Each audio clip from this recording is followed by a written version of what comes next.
Irreducible complexity. Has it been shown that certain things in the universe are irreducibly complex and must have been created by a designer, an intelligent designer, all at once? I'm looking at this commentary on what I've said so far and breaking it down point for point. It's under Index B. For bacteria flagellum, refuted by evolutionists and then rebutted by creationists. I guess that'd be me. We're looking for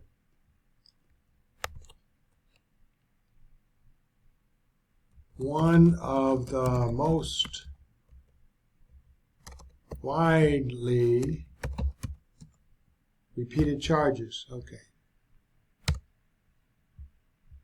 It's a counterattack that this fella has, this is his name, Kenneth R. Miller.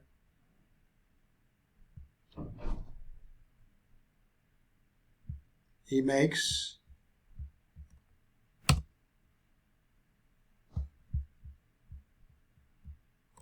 one of the most widely repeated charges made by anti-evolutionists is that the fossil record contains wide gaps for which transitional fossils have never been found. Therefore, the intervention of a creative agency, an intelligent designer, must be invoked to account for each gap. Such gaps, of course, have been filled with increasing frequency by paleontologists. The increasingly rich fossil sequences demonstrating the origins of whales are a useful example. Species with similarly designed components do not nullify an intelligent designer who could create those species out of nothing in an instant. It is a far better solution than to wait for millions, billions of years for a unique species to evolve, which time span is most likely older than estimates of the age of the universe, thus disqualifying itself as a rationale or a plausible means for how the species exists. First of all, the spaces between fossils and the rock strata are invoked as by the evolutionists as millions of years, but there's nothing there. So you say, well, the rocks are so many millions of years old, and so we know which rocks appeared before which, but they're often in different order, quite often. Only in the textbooks is it the way they say it should be. So anyway, why not have all the species be created and present at once, and the interdependence for food, survival, water, and other benefits be immediately available as observed in the universe today, albeit with fewer and fewer species as time goes by? We're not increasing our species. Where's evolution in that? We're actually devolving. It appears this is more plausible, especially because there's not been observed any actually new species that have arrived on the planet. You say, well, this is new, and then you find out it's been around there all the time. What we're finding is some of the old species we say are extinct, we find them. The number of species appears to be diminishing, not increasing. So the worldwide flood is a plausible and well-corroborated event throughout the world, which event is more plausible than the concept of millions, billions of years of time going by, because all that water would have destroyed the fossil record if there had been one, a fossil record, millions of years old. The water would just destroy it, so we wouldn't even know, leaving one with a recent creation, not an ages-old one.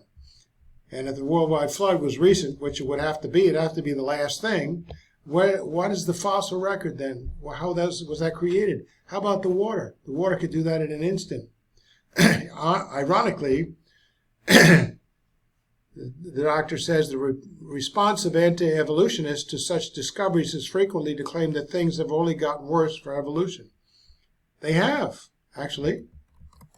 And he goes on to say, where previously there had been just one gap as a result of the transitional fossil, now there are two, one on either side of the newly discovered specimen.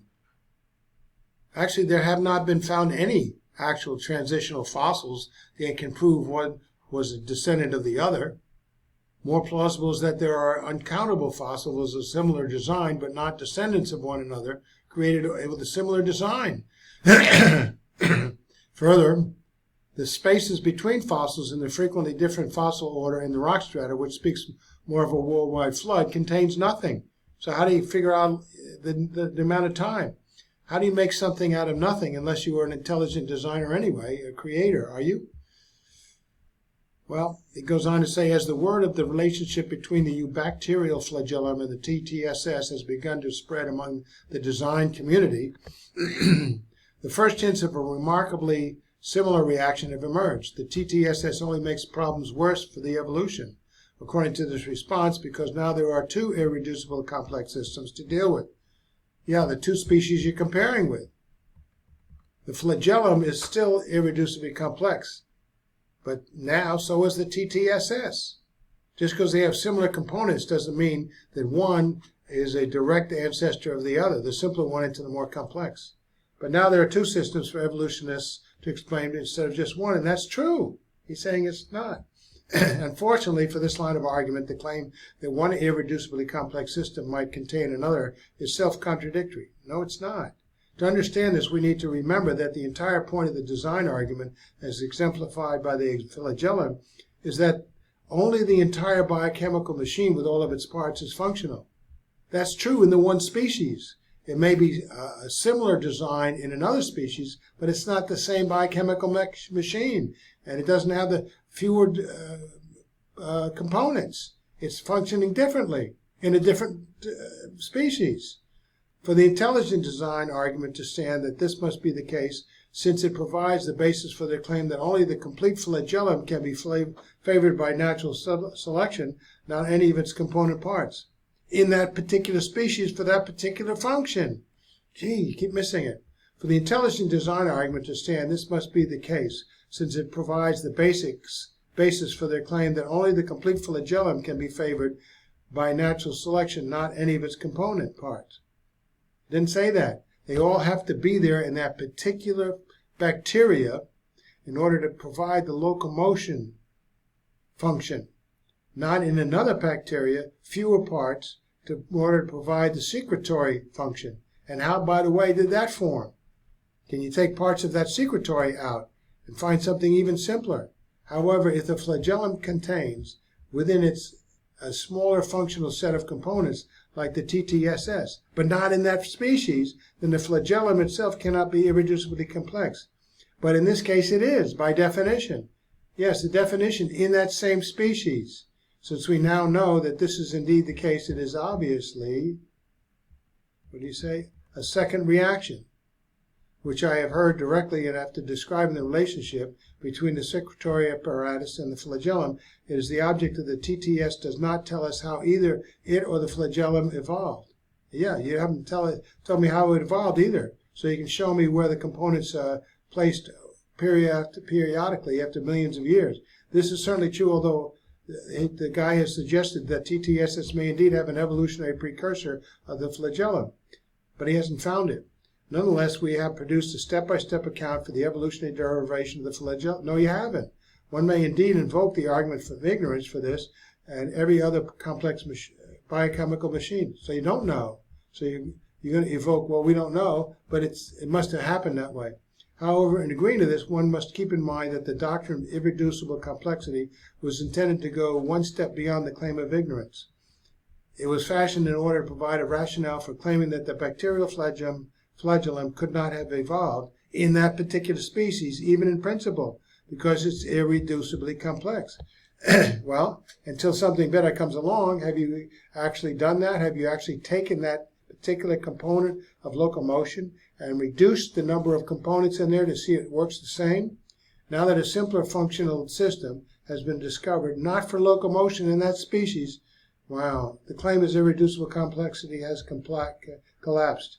I wonder if this guy's been drinking or not. Wow. Well, again, my comment is, you evidently have not taken one component in a system, in a species, such as the locomotion system in a particular bacterium, and replace it with a simpler one from another species, such as the TTSS species, that uses it to toxify its host in order to see if the first species of bacteria works properly. Have you? No. And if this works, or have you found one? Nope. And if this works, such as with heart transplants, does not refute an intelligent designer by using his design to repair and alter something he created in the first place. So an intelligent designer remains plausible until you take it and completely refute it with every species. And the best answer to this question of which is the better model creationism or evolution, because it takes a lot less time. The intelligent designer evidently fails less and evidently cares more for his creation and does it a lot quicker. You don't have to go through a whole process to figure it out over millions of years what could have happened. Combinatorial argument. At first glance, Dembski's case for intelligent design seems to follow a distinctly different strategy in dealing with biological complexity. So he wrote a book, No Free Lunch, lays out this case using information theory and mathematics to show that life is a result of intelligent design. He makes the assertion that living organisms contain what he calls complex specified information, and claims to have shown that the evolutionary mechanism of natural selection cannot produce CSI. Therefore, any instance of CSI in a living organism must be the result of intelligent design, and living organisms, according to Dembski, are chock full of CSI. Okay, now this guy's arguments aren't too good. Are we going to throw out the whole thing?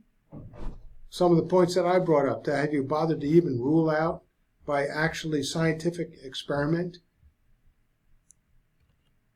Dembski's arguments, couched in the language of information theory, are highly technical and are defended almost exclusively by reference to the utility in detecting information produced by human beings. These include phone and credit card numbers, symphonies, and artistic woodcuts, to name just a few. One might then expect that Dembski, having shown how the presence of CSI can be demonstrated in man-made objects, would then turn to a variety of biological objects. Instead, he turns to just one such object, the bacterial flagellum. Dembski then offers his readers a calculation showing that the flagellum could not have possibly have evolved. Significantly, he begins the calculation by linking his arguments to those of Behe, writing, I want therefore in this section to show how irreducibly complex is a special case of specified complexity, and in particular I want to sketch how one calculates the relevant probabilities needed to eliminate chance and infer design for such systems. So he then tells us that an irreducibly complex system like flagellum is a discrete combinatorial object. What this means is, as he explains, is that the probability of assembling such an object can be calculated by determining probabilities that each of its components might have originated by chance, and that they might have been localized to the same region of the cell, and that they would be assembled in precisely the right order. Sounds okay? Dembski refers to these three probabilities as P local and P config, and he regards each of them as separate and independent. Okay? This approach overlooks the fact that the last two probabilities are actually contained within the first. I don't think so. There's a possibility the origination of it is not going to be in the right locality and not configured in a way that it'll be assembled properly.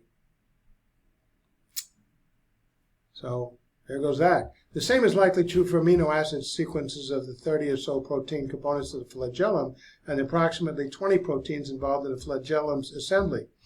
Therefore, if one gets the sequences of all the proteins right, localization and assembly will take care of themselves. Again, not necessarily. If it's originated but in the wrong spot, then its location is not established. And if it's hanging in the wrong direction, then the assembly is not taken care of. Signals must be sent out while the components have not yet evolved by chance, in which case nothing would be accomplished yet, and the configuration activity might be working, but with no component in the proper position to make installation effective. So it is evident that all three have to occur at once and randomly, independently. So, the professor goes on, to the ID enthusiast, however, this is a point of little concern. According to Dembski, evolution should still not construct the 30 proteins needed for the flagellum. His reason is that the probability of their assembly falls below what he terms the universal probability bound. Older than the universe, so it couldn't have happened, not in our universe. According to Dembski, you need more time. The probability bound is a sensible allowance for the fact that highly improbable events do occur from time to time in nature. We'll talk about this next time.